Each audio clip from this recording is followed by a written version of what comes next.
Hi, I'm Doug.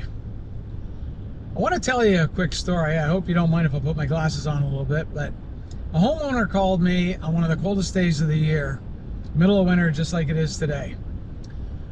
The furnace had quit, the house was getting colder, I guess by the minute. And the first thing they said to me was, it was working yesterday. Man, I've heard that before. They weren't angry, they were just stressed and honestly a little shaken because the timing they felt was cruel and unfair. When I arrived, the system wasn't brand new, but it wasn't ancient either. And here's the key part. Nothing suddenly happened. No freak accident, no mystery failure. The system had just been getting weaker over time, quietly, but still doing its job, until the cold pushed it past what it could handle. That's when it failed. To the homeowner, it felt like terrible luck, worst possible timing. To me, it was pretty predictable. Extreme cold puts maximum pressure on every part of an HVAC system all at once.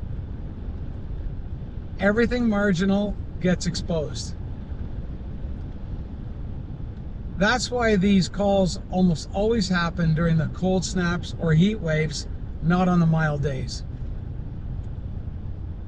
And that's where homeowners get trapped. When your heat's out and the house is cold, you're not really choosing anymore, you're reacting. Options feel limited, prices feel higher, decisions are rushed and permanent. So instead of pushing them, I slowed the conversation down.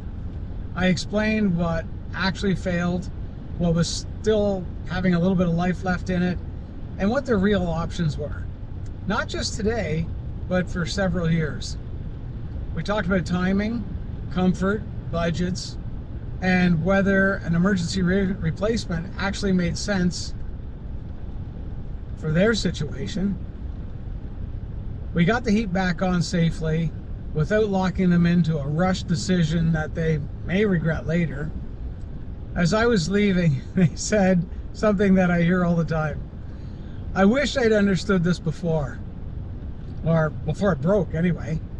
That's the real lesson. HVAC systems don't fail because of bad luck.